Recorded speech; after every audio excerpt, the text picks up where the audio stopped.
On a medieval farm, the most important animal was not always the biggest.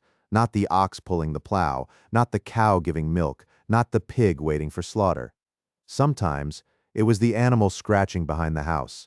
Because a chicken could do something strangely powerful. It could turn scraps, insects, spilled grain, weeds, and farmyard leftovers into eggs. And in a world without grocery stores, refrigerators, or steady paychecks, that tiny machine could matter more than it looked. Medieval peasants were not eating one simple diet every day, but for many rural households, food leaned heavily on grain. Bread, pottage, porridge, ale, grain filled the stomach. Grain paid rents.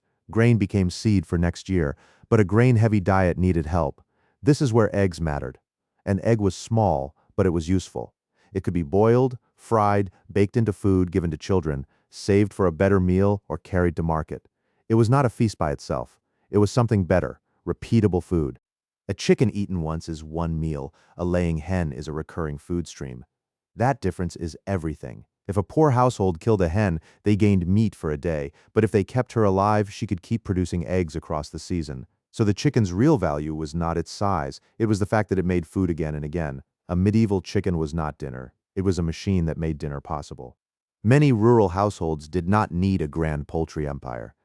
A small flock and one cock could be enough to matter. A few hens close to the house could produce eggs, replace lost birds, and fit into the daily rhythm of the household. They did not require a pasture like cattle. They did not need the strength of an ox team. They did not demand the same investment as larger animals.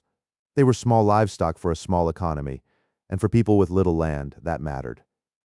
Think of the chicken as a tiny biological converter. On one side, things humans did not especially want. Scraps from the household, insects in the yard, spilled grain near storage, seeds and weeds around the farm, small bits of food that would otherwise disappear into mud. On the other side, eggs, compact, cookable, tradable, valuable. The chicken moved through the farmyard finding calories that were too scattered, too small, or too unappealing for people to use directly. Then it turned them into something the household understood immediately: food. This is also why chickens belong so naturally near the home. They were part of the household economy, not just the field economy. They could be watched by people working near the house. They could scratch near the yard, the garden edge, the barn, or the midden. Children could help. Women could manage them as part of daily domestic work. That made chickens different from the animals out in the fields. They were not just farm equipment. They were close, noisy, vulnerable, productive little neighbors. A few hens were not glamorous. Nobody built a castle because they owned 6 chickens. But wealth on a medieval farm was not always dramatic. Sometimes it looked like having one more thing that produced, one more egg, one more chick, one more bird to sell, one more meal that did not have to come from the grain pile.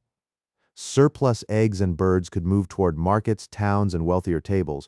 For the household, that meant poultry could connect the backyard to the wider economy. Tiny animal, tiny product, real value. But the egg machine was fragile. Foxes wanted it. Weasels wanted it.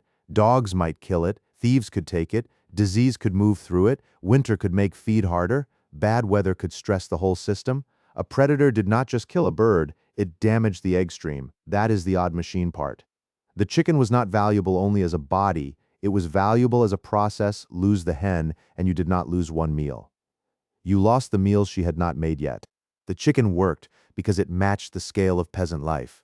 It was small, it reproduced quickly, it could live close to the house, it could scavenge, it could turn low-value leftovers into high-value food, and it could do all of this without asking for a field of its own that made it one of the most efficient animals on the farm.